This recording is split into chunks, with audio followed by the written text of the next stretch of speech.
Hey guys, it's Will down at Magic the Friendly Tavern. We're back, and we are talking about our combo Cleric deck that is ran by Orah, the hero font, and we're in part two. We are gonna start where we just left off, and we are gonna finish up with the utility clerics.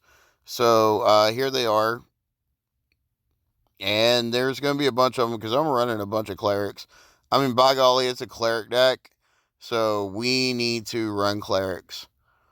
Um, And each one of these utility creatures is a little bit different, so they kind of do different things. But again, they kind of do the same thing. A lot of it's based on protection. Speaking of protection, we have a devoted caretaker, which says pay one for 1/2 cleric. Pay one and tap it. Target permanent you control gains protection from instants and sorceries until end of turn. Yeah, protect against spells. She's pretty too. This is a pretty card. I love the artwork on this thing. So that's good protection, and a lot of people are just dumbfounded by that ability. Then we have Benevolent Bodyguard. Sacrifice Benevolent Bodyguard. Target creature you control gains protection from the color of your choice. So it's for will save a combo piece. Give up its life, save a combo piece. Um, I was just looking. Then we have Rabo Soul Tender as flying. Other creatures you control get +1/+1. In this case, we need to go on the beats. In case we need to go on the beats, we got a Lord to pump. At the beginning of your upkeep, you may return target creature card from your graveyard to your hand. So it does allow us to partial combo. So say we got a good sack outlet and we can sack some stuff and then bring it back. And he's not bad. He helps us. Then we have Battle Tide Alchemist. If a source would deal damage to a player, you may prevent X of that damage or X the number of clerics you control. So we got 4 or 5 clerics out. We can just let them swing to us in the face and then prevent all or most of the damage. So she's great. We can also be political with this card because it prevents from any player we want. Speaking of preventing damage, we also have one of my favorite cards. And because of the way that text, I can't hit that text message when it's off screen like that. And that's why I can't just view the card. But if we drag them down here, you saw the context menu. We'll go to the top, and then the thing I need to hit is right there. So I'm going to drag these down. Flying. 2 mana, 2/1. And sacrifice it. Exile all cards from a target player's graveyard against grave protection. That's what we want it for, is protection from the graveyard. We can bring it back and then exile another player's graveyard. All the cards from it. It's great. And it's a 2/1 flyer. Good card.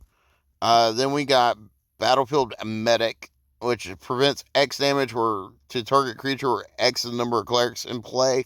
So we can protect the creature from damage. They swing in, we can block with a creature, and we have 7 clerics out. We can prevent 7 of that damage. This thing gets ridiculous. It really does. It piles on and it piles up. Then we have this guy. He might not make the cut. He's kind of in a flex slot.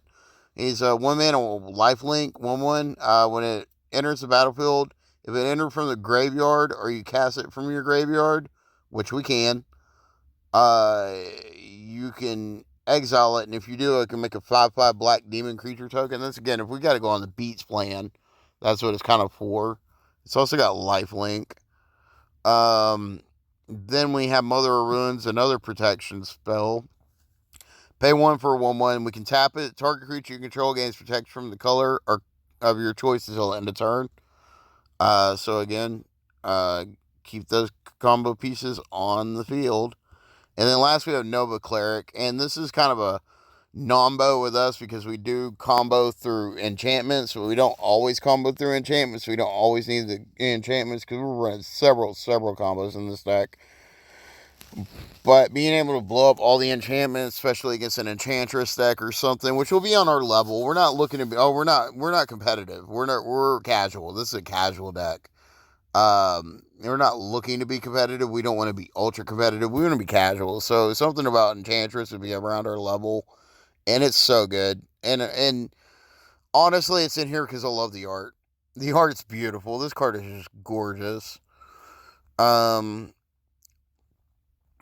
then we can move on to our combos. But I want to take a minute to pause here as I go ahead and sort through here and get everything ready to explain the combos. Because combos in this deck are not simple 2 and 3 card combos. These are chains of cards that need to come together that produce some actually really cool effects, but it's hard to explain, kind of involved, and has a lot of working pieces. So give me a minute to suss this out, and we will come back and I will explain it. All right, we're back. So let's go ahead and talk about it. First of all, this guy's a synergy, not a combo, but still I love him. Tap 5 untap clerics you control, gain 10 life. And do that at the end of our, right before our turn. We have him and 5 other clerics out. Yep. So he's great. He can, that's a lot of life to game. So he can keep us alive. That's it. He's going to stay in the deck too. He's fun. Then we have Martyr Proc as a combo. Martyr Sand says, pay 1, reveal X white cards from your hand, sacrifice Martyr Sands, you gain 3 times X life. So if we have 4 cards in hand, we gain 12 life. You know, so you can do the math on that, however many. But the thing is with Proclamation of Rebirth, you pay 3 mana and return it to 3 target creature cards with converted mana cost 1 or less from our graveyard to play, which we have run a lot of 1-drops, so this actually is pretty good. But we can forecast it by revealing it from our hand and paying 6 and return 1 creature that costs 1 or less from our graveyard to play. And that could be the Martyr Sands. You know, coming back. And then we can sack it again to gain more life. And we can do this each turn to gain life. So that's why Martyr Proc's in here. It comes together. Sometimes Martyr Sands can also be used in another combo. Down here. And we'll talk about it when we get to it. The thing you got to remember is there's a lot of them that can be interchanged in some of these combos. The next combo up we have is Leon and Relic Water and Animate Dead. And how this works is when Leon and Relic Water enters the battlefield, you may exile target artifact or enchantment. When it leaves the battlefield, return the exiled card to the battlefield under its owner's control. So you're going to want the Leon and Relic Water in the graveyard. And then you can Animate Dead. Choose a target creature from a graveyard. When it comes into play, put that creature into play, and Animate Dead becomes an enchantment on that creature. Enchanted creature gets -1, -0. If it leaves play, bury the creature. That's the important part. So you Animate Dead, Leon and Relic Water. Leon and Relic Water comes into play. And then you exile an artifact or enchantment. This is an enchantment. Animate Dead is. So you exile Animate Dead. It says when it leaves play, bury the creature. So Leon and Relic Water dies. When he dies, it says return exiled card to the battlefield under its owner's control. So Animate Dead comes back into play. You target the Leon and Relic Water, and you wash, rinse, repeat. They just bounce on each other. Now you have a loop through the graveyard. And you ask yourself, well, what does an infinite loop through the graveyard get us? Well, you got to have payoffs. You got to have payoffs. And here are our payoffs for creatures looping through the graveyard. And we have multiple combos to loop creatures through the graveyard. Besides one more combo down here, all the rest of the combos are creature loop graveyard combos. So what I just pulled up are our finishers that care about that. And we have a bunch.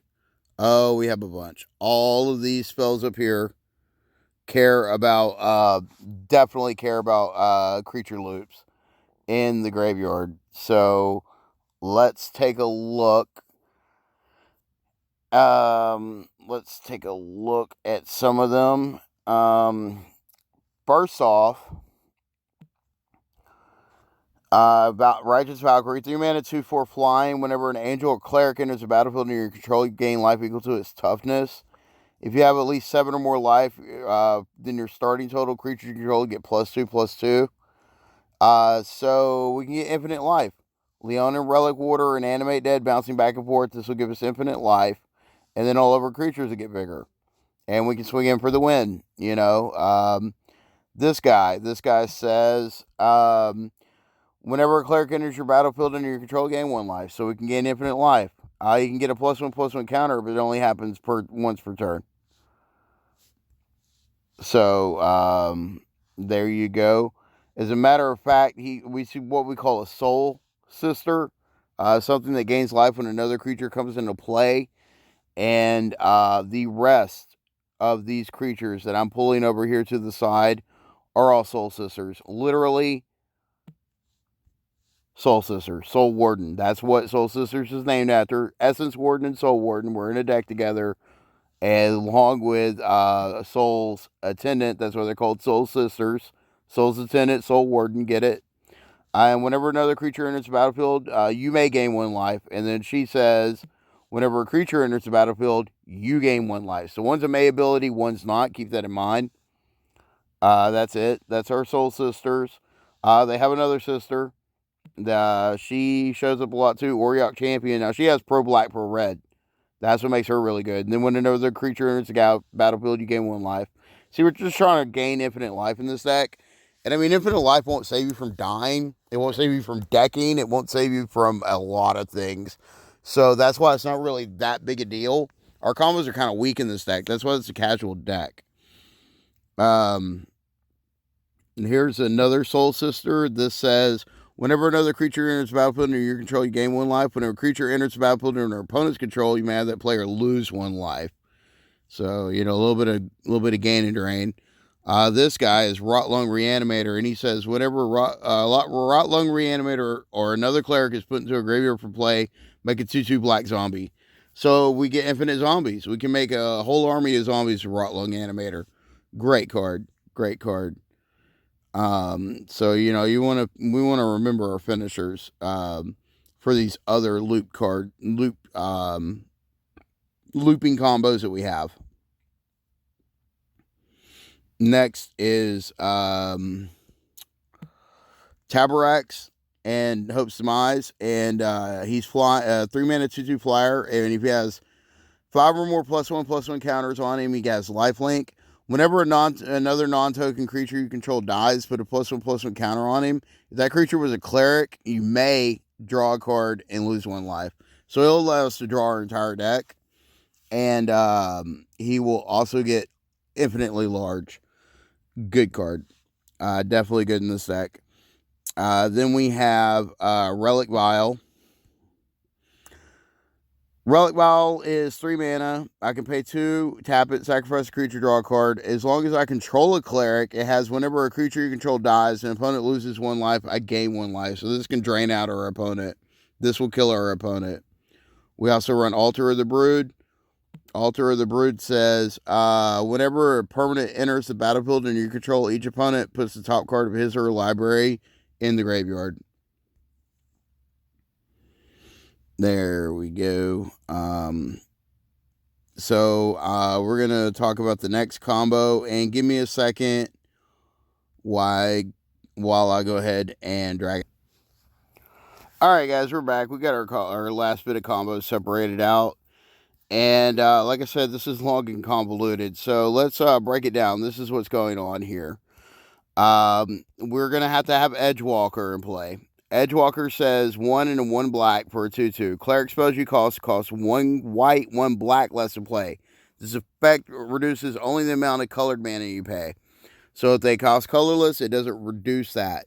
But it also reduces the cost of the creature below 1, which means that if it only costs 1 white, 1 black, or 1 white black, that creature is essentially now free. You can cast it for free. Now, that's why we have to have Edgewalker into play, is to make the creature free. Now we have Enduring Renewal, and we're going to look at this. It says, play with your hand revealed. If you would draw a card, reveal the top card of your library instead. If it's a creature card, put it in your graveyard. Otherwise, draw a card. Whenever a creature is put in your graveyard from play, return it to your hand. Now, this is an immediate effect. As soon as that creature goes to the graveyard from play, you return it to your hand. Edgewalker makes it free, which means you can just play the creature out again. Do you see where we're going with this? So what you need is you need Edgewalker, you need Enduring Ideal, you need a sacrifice outlet, such as these right here. And then you need a creature that costs 1 white and or 1 black or 1 white black. And that's what we have up here. And then you are looping. You're making a creature loop, and we talked earlier about a creature loop. We went through everything down here that wanted, like Essence Warden and all that stuff that care about creatures looping through the graveyard. Those work too. But with the sack outlet, you get the benefit of also having, ways to generate. Oh my goodness, if this thing will work. Alter a Dementia. Sacrifice a creature. Target player puts a number of cards equal to the sacrifice creature's power from the top of his or her library into his or her graveyard. So we can mill our opponents out with this because it's infinite. We can infinitely mill our opponents out. Or we can make mana with these 2 altars. We can make colored mana. And then we can cast more stuff. Maybe draw some cards. Then go to another combo. We get 2 colorless mana with this if we wanted to. But it's a good sack outlet. They're free sack outlets. This one, on the other hand, is not. You got to pay 1 black, but it makes an opponent lose 2 life and you gain 1 life. So we can do it for as much black as we have. Or if we have out this as well, Carnival of Souls, it says whenever a creature comes into play, I'll lose 1 life and add black. So until we die, this will add black mana. And I can show you how to make this infinite as well. It's with this guy right here. This is why our first choice. This is our first choice to combo with. Because he costs 1 white. And when he enters the battlefield, we gain 3 lives. So we lose 1 life, but then we gain 3 lives. So we're gaining 2 lives. So we'll go infinite. We'll go infinite life. We'll do infinite drain. We'll have infinite mana to activate the Archon with the Enduring Ideal. I know this is a lot of pieces to have in play all at once, but it can happen in this deck because it's so casual. We're not looking to be competitive. We're looking to be strong and do dumb things, and this is a dumb thing to do. This is kind of what I love about this combo deck, is how it all comes together in the different pieces. But this is a harder part of the combos to pull off. And again, we can replace some of this stuff. Soul's Attendant can be in play, and we can gain infinite life. We can almost combo off with a Rashi, but it costs us 1 mana to combo off with a Rashi because it costs 1 and a white, but it gains 3 life as it enters too. So if we're gaining out Carnival of Souls, we can do it. If we have Carnival of Souls out, we can do it with a Rashi. We already talked about the Sanctifier we can do it with. We can do it with Martyr of Sands, especially if we have the Carnival of Souls out. And then we have this guy. We can't do it with him, but we can do it. We can do it with him, but we can only do it for him with as much white mana as we have because you got to pay 1 white to sacrifice him. So he's kind of on the choppy block. He may not make the cut. We can play this for free, and he can trigger another Soul Sisters. That's okay. Just keep that in mind. If we're losing life and then we need to gain some life, we also have Children of Koilos out here. She's kind of a utility creature. Sacrifice Children of Koilos, you gain life equal to life that you lost this turn. But we can loop her through it too. So, there's that. We might have to bring her back. And sometimes it's good because we can lose a lot of life in this deck. You saw how much life we lost trying to just draw cards. So that's it on that combo. And my goodness, I guess I rambled on a little bit long because it's almost a 20-minute video. But the last 2 combos are kind of easy to explain, so it's not that bad. Well, look, I really shouldn't have pulled those down yet because we haven't talked about Reblark and Karmic Guide, but I'm going to go ahead and set those up. It works like this. Reblark has a power of 2. This is what's important. This just keep this in mind. This is what's important. It has echo, so it'll die on its own. If you don't pay the echo cost, which is 5. It costs 5 to put it in play. It's flying, protection, black. It has 2 power. Karmic Guide enters the battlefield, returns a target creature from your graveyard to the battlefield. Now, Reblark says, when Reblark leaves the battlefield, return up to 2 target creatures with power 2 or less from your graveyard. You can evoke it for 6. So basically, Reblark will get 2 creatures, and one of them will always be Karmic Guide. Then we'll sack the Reblark, use the ETB of the Karmic Guide to get the Reblark back to loot the creature. We can get Archon. We can get, we will bring back the guy that gives us 3 life. We'll bring back Soul Warden. We'll bring back Children of Corlos. We'll bring back this guy. Whatever. It's now looping through the graveyard. It's now looping creatures through the graveyard. And we have a sack outlet. You got to have a sack outlet to do it. So we're generating mana, or we're milling, or it's comboing. It's doing exactly what we want it to. And that's about it. And then we'll talk about the last combo. And that is going to be Daru Spiritualist plus a way to target the Daru Spiritualist as many times as you can. And then you want to sacrifice it equal to its toughness. So let's look at what's going on here. Daru Spiritualist says, whenever a cleric you control becomes the target of a spell or ability, it gets +0/+2 until end of turn.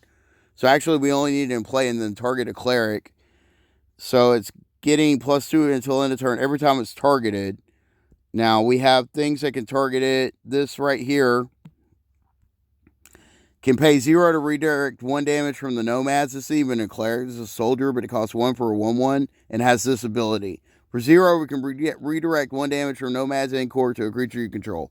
This is a replacement effect, so it'll prevent the next 1 damage, or redirect the next 1 damage, but we can activate this as many times as we want, and it targets. So it's considered targeting, and it will pump the toughness of the Daru Spiritualist or whatever cleric we are targeting if the Daru Spiritualist is on the field infinitely. And then after we have an infinite amount of toughness, we sacrifice it to gain life. Like, sacrifice another creature, you gain life equal to its sacrifice creature's toughness, so we'll gain 1 billion life. 1 million life. And then if we have that, we can sacrifice another creature to exile a permanent. Death Touch, Eiley, 2 mana, 2/3, great card. Oh, we can loop this too, because it's a black-white. So good card. And that's what we're doing. This also is a cleric. It costs 2 for 1/2, and it redirects the damage. And then you can redirect all damage to Shaman Encore that would be dealt to 1 creature from 1 source, but it still has a 0 redirect ability. So that's great. And then Shuko, you equip Shuko to Daru Spiritualist or a cleric that you want. And the thing about Shuko is it costs 0 to equip. It costs 1 to put into play. It gets +1/+0, and it costs 0 to equip. You can target a creature with an equipment to equip to it, even if it is equipped to that creature as many times as you want. So you just equip this to Daru Spiritualist, and then pay 0, equip it again, equip it again, equip it again, equip it again. It's considered targeting, so that toughness gets 1 billion, and then you sacrifice it out. Starlit Sanctum's a land. It says you can sacrifice it to gain life equal to its toughness, or make a player lose life equal to its power. So we can always gain infinite life with this land. Works just like Eiley. Disciple of Grizzlebrand has the exact same ability on it. Sacrifice a creature, gain life equal to its toughness. This Mirror in the Moaning Well also has that ability for 3. And then lastly, but not least, we have Animal Boneyard, which is a flex slot. It might not make the cut. 3 mana, enchant land. Enchanted land has sacrifice a creature, you gain life equal to its toughness. So as you can see, we can gain life. We can gain life all day. Like, we may not be able to close out the game, but by golly, we're going to be hard to take out through damage, unless it's commander damage, because we gain life. And that's about it for the Cleric deck. That's Combo Clerics. Tell me what you guys think in the comments. Please like and subscribe. Come visit us at Facebook at Magic the Friendly Tavern. Again, I'm Will. I want you to have happy pack pulls. And as always, happy games.